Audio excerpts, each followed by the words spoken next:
Welcome to my computer screen. আজকের ক্লাসটা হচ্ছে গ্যাপ ফিলে ওয়ার্ড লিমিট মেনটেন করার পদ্ধতি। আইস রিডিংয়ে অনেক কিছু গ্যাপ ফিল জাতীয় প্রশ্ন থাকে, যেমন sentence completion, note completion, summary completion, table completion, flowchart completion. এই যে এই জাতীয় গ্যাপ ফিল জাতীয় জাতীয় যে প্রশ্নগুলো থাকে সেগুলি আমরা ওয়ার্ডের লিমিট, এখানে বিভিন্ন ওয়ার্ডের লিমিট দেওয়া থাকে। যেমন ধরেন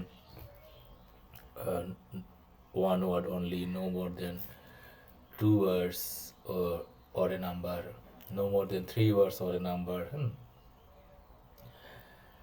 এরকম যে থাকে, এই ইনস্ট্রাকশনটা প্রথমে আমাদেরকে দেখা লাগবে। ইনস্ট্রাকশনে আমাদেরকে কি বলতেছে, ওয়ান ওয়ার্ড অনলি বলতেছে, নাকি no more than three words or a number বলতেছে, নাকি no more than two words or a number বলছে, এরকম। তো ইনস্ট্রাকশনটা আমরা ভালো করে দেখব, যেন আমরা ভুল পথে না যাই। ঠিক আছে না? নাম্বার টুতে আমরা দেখব যে প্যাসেজে যেই শব্দটা আছে, যেই শব্দটা আমাদের লাগবে, ওটা এক্সাক্ট কপি করা লাগবে। হ্যাঁ, বানান দেখে দেখে ওটা যেভাবে আছে সেভাবে আপনি অ্যান্সার শিটে বসাবেন। নিজে থেকে কোনো শব্দ যোগ করবেন না, ঠিক আছে? বাড়তি কোনো শব্দ যোগ করলে আপনার লিমিটটা ক্রস করতে পারে। আর পরিবর্তন করবেন না, পরিবর্তন করলে আবার মার্ক দিবে না, বুঝতে পারছেন? যেরকম আছে সেভাবে ওটা দেওয়া লাগবে। আর যে শব্দগুলো ব্ল্যাঙ্কে লাগবে ঠিক সেই শব্দগুলোই নিতে হবে, ঠিক আছে? অন্য কোনো শব্দ নিলে ওটা লিমিটটা ক্রস করে ফেলতে পারে, ঠিক আছে? সেজন্য আপনি বুঝে নেবেন কোন শব্দগুলো ব্ল্যাঙ্কের মধ্যে লাগবে। নাম্বার তিনে আসি, শোনার ওয়ার্ড শোনা গোনার সঠিক নিয়ম। আচ্ছা, আমরা কিভাবে গুনবো যে আমরা আমরা আসলে কয়টি ওয়ার্ড নিছি? যদি আমরা লিখি হাই কোয়ালিটি, এভাবে যদি আমরা লিখি হাই কোয়ালিটি, আমি একটু হ্যাঁ, আমরা যদি এইভাবে লিখি হাই কোয়ালিটি, ঠিক আছে? এখানে কিন্তু এটা হবে দুইটা ওয়ার্ড, ঠিক আছে? দুইটা ওয়ার্ড।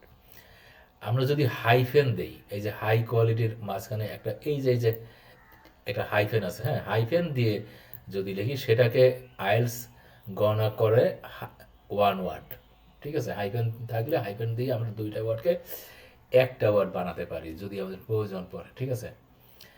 তারপরে যদি কোনো নাম্বার থাকে বা পার্সেন্টেজ সহ নাম্বার, এটাকেও বলা হয় ওয়ান নাম্বার। ওয়ান নাম্বার বলা হয়। যদি এটা শুধুমাত্র একটা নাম্বার থাকে, যেমন 2025, সেটাও একটা নাম্বার।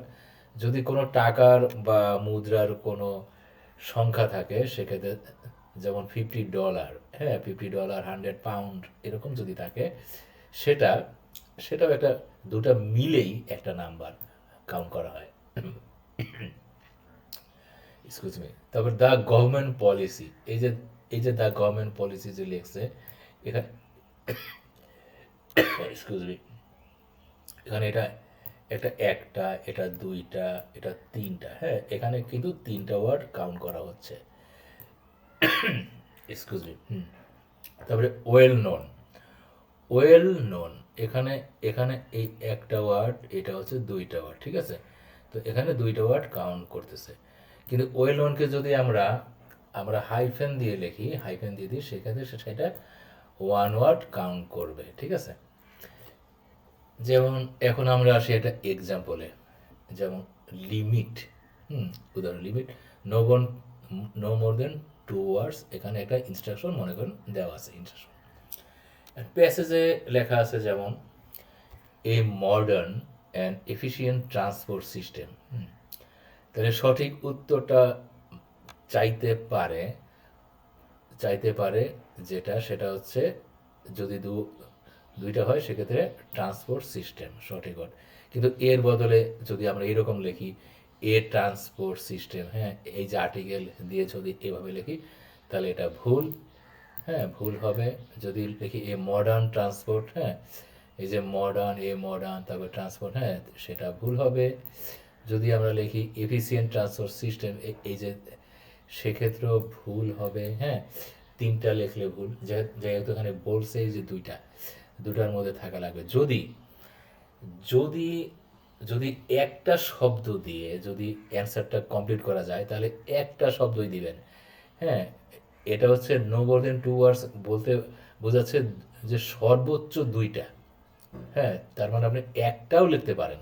যদি একটা যদি শুধু ট্রান্সপোর্ট শব্দটা লিখলে অ্যান্সারটা হয়ে যায়, তাহলে শুধু ট্রান্সপোর্ট লিখে আসলেও চলবে। ঠিক আছে? সেক্ষেত্রে আপনি দেখবেন যে গ্রামাটিক্যালি কারেক্ট কিনা। ঠিক আছে? আর মেক সেন্স করে কিনা। ঠিক আছে? লজিক্যালি ওটা সেন্স মেক করে কিনা সেটাও দেখবেন। এখন প্র্যাকটিস করার জন্য কিছু টিপস দিচ্ছি। সেটা হচ্ছে অ্যান্সার লেখার আগে আঙ্গুল দিয়ে গুনে নেবেন কয়টা লিখলেন। দা এ এন যোগ করলে বেশিরভাগ সময় এক্সিট লিমিট হয়ে যায়, সেক্ষেত্রে একটু সতর্ক থাকবেন। একটা ওয়ার্ড দিয়েও চললে শুধু একটা লেখো, ঠিক আছে? হ্যাঁ, যেটা আমি একটু আগে বললাম। হ্যাঁ, তো তারপরে প্রতিদিন আপনি ২-৩টা প্যাসেজ প্র্যাকটিস করতে পারেন। প্রত্যেক অ্যান্সারের ওয়ার্ড কাউন্ট লিখে রাখো, ঠিক আছে? তো সংক্ষেপে এক লাইনে মনে রাখতে হলে করবেন কি, প্রথমে ইনস্ট্রাকশন পড়বেন, তারপর এক্সাক্ট কপি করবেন যা আছে, তারপরে গুনে নেবেন, কাউন্ট করবেন, করে আবার চেক করবেন যে লিমিটের মধ্যে আছে কিনা। তো এই হচ্ছে আজকের ভিডিওটা। আপনি যদি নিজে নিজে ক্যামব্রিজ সলভ করতে পারতে চান, সেক্ষেত্রে আইএলস ক্যামব্রিজের চোখে আইএলস রিডিং বইটা আপনি নিতে পারেন। অনেকে আছে যে বিভিন্ন ভিডিওতে, ইউটিউব চ্যানেলে অনেক টিউটোরিয়াল দেখেন, দেখার সময় মনে করেন যে খুবই সহজ, কিন্তু যখন নিজে করতে যান তখন হিমশিম খান। সেক্ষেত্রে আমি রেকমেন্ড করব আপনি এই বইটা পড়েন। এই বইটা আমি সম্পূর্ণ ফ্রিতে দিচ্ছি। আমার যে গ্রুপ আছে সেই গ্রুপে, ফেসবুক গ্রুপে আপনি ফাইল সেকশনে যে বইটা পাবেন। আর যদি কোনো পরামর্শ লাগে কোনো বিষয়ের আইলস সংক্রান্ত, সেক্ষেত্রে আপনি এই নাম্বারে ফোন করতে পারেন 016-017-55-005। ঠিক আছে, আজকের ভিডিওটা এ পর্যন্তই। ভালো থাকবেন, খোদা হাফেজ। পরবর্তী ভিডিওতে দেখা হবে।